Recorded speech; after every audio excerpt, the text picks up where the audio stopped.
what's up happy people? Welcome back to Fishing Adventures with Jethro TV.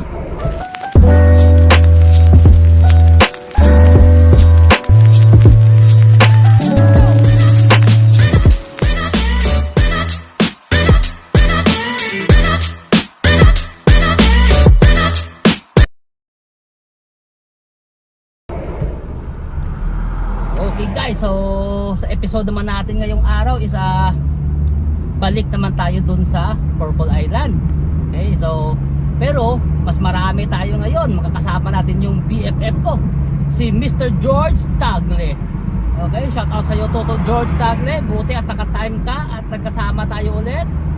Makakasama rin natin si Pilyong Angler at saka si Idol Ivan. Okay, so apat kami ngayon guys. Babalik kami ngayon dun sa Purple Island. So sa ngayon dadaanan na natin si Toto George. Pagkatapos natin dumaan kay ang Toto George, saka natin sa daanan ni Pilyong Angler. Okay? Ayan na siya guys. Siya si Toto George Tagle. Andito na po si Toto George. So madam, hiramin ko muna. Madam, hiramin ko muna yung kanina pa ako dyan shit eh. Ito grabe ka ba? Excited ka? Hiramin ko muna yung ano mo, yung labidabs mo ha. Okay? Huwag ka masyadong magselos ha. Okay? So, kompleto na kami. Ayan na po si Pilyong Angler. Ayan, at saka si Toto Ivan sa likod. Tama.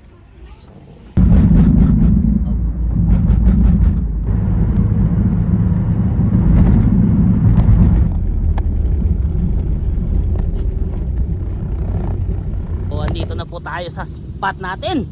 So ayan, kasama po natin yung mga tropa pips natin. Sama yan? Okay, Master Ivan, excited ka na ba? Excited? Excited na. Ayan. Excited. First camera ko kumakaway na. Excited na. Jow, ano? Hindi, wala pa gano yun. Ayan. Ang ganda po ng ano yun, low tide. Okay.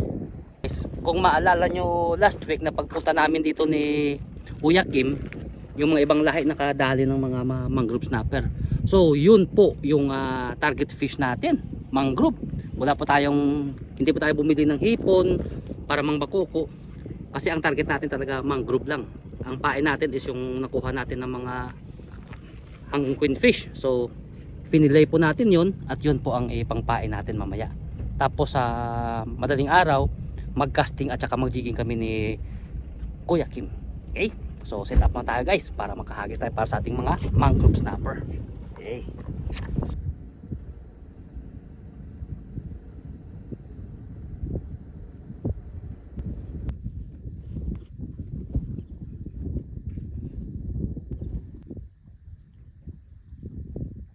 So yan na po guys ang pain natin, yung queenfish natin.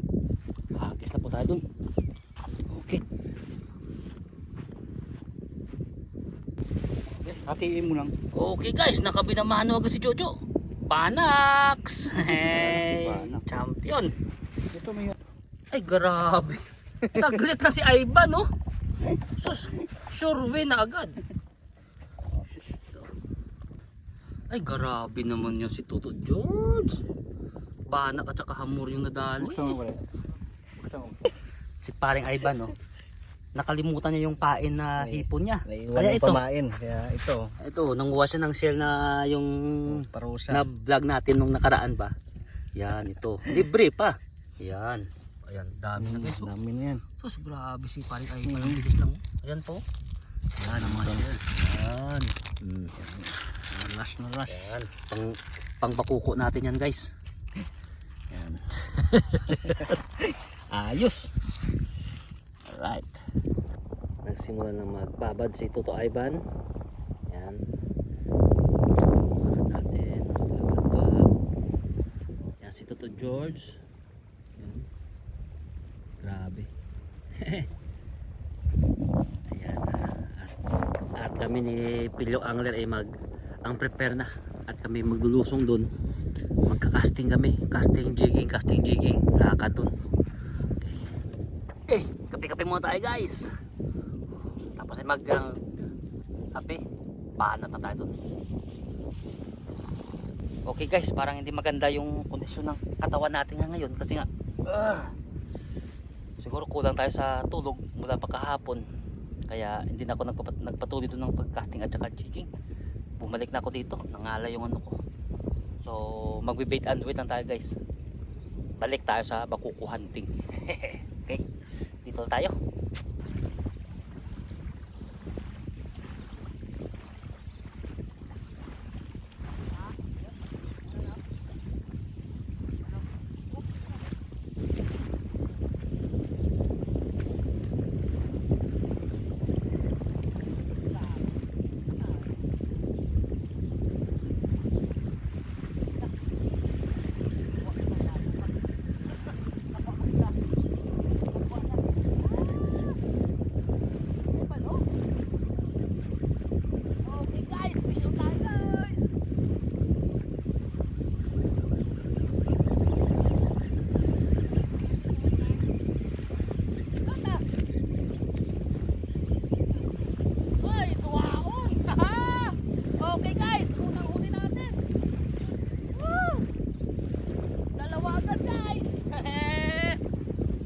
Pretty wheel!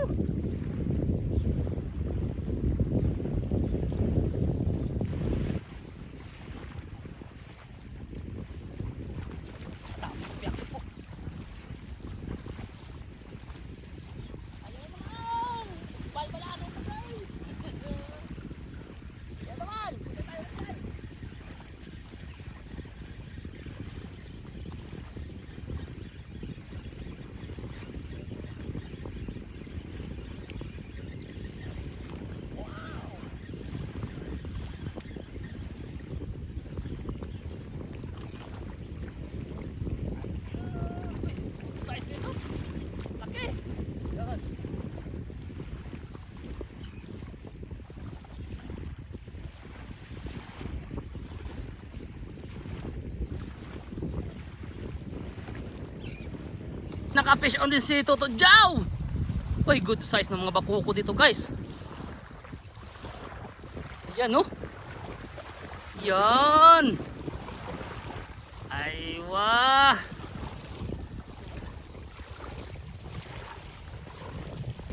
Mission!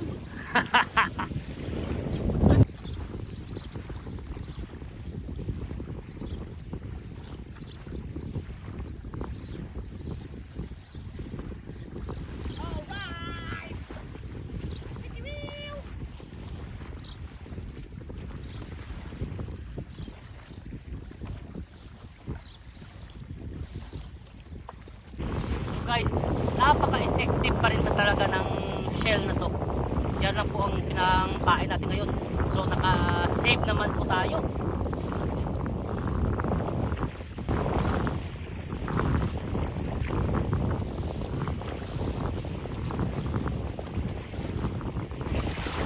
Okay guys, so ito pa lang yung nakuha namin. Ayan. So yung hamor kay Jojo, pati yung mangrove sa kanya yan. Yung sa akin mga bakuko naman ulit. So maya maya linisan lang natin dito. Okay, alright guys, grabe giant naman na tawag ito, bakuko. Thanks.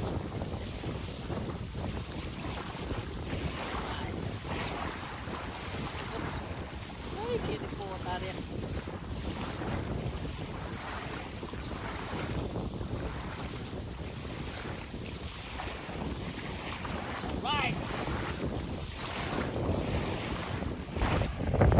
Guys, so yan pong mga nahuli natin. So ito kay Jojo, kay Jojo, kay Jojo, kay Jojo, kay Jojo. Ito yung mga bakuko, may isa sa dyan, yung sa akin nakapito pala ako. Yes, alright. So dito na lang namin guys lilinisan. Si Toto Jow ang bahala dyan. Toto Jow, alright. Ay grabe naman yan na skill ni Toto Jow. Perfect. Okay guys, so hanggang hanggang dito na po yung video natin para sa araw na to. Kahit paano naging successful din tayo. So, si Mangtutol Chow, marami ring nakuha. Tapos sila ni Ivan, sila ni Bilong Angler. Dami rin nilang alimasag na nakuha. So, kahit paano, meron tayong pag-uwi na sa ulam natin.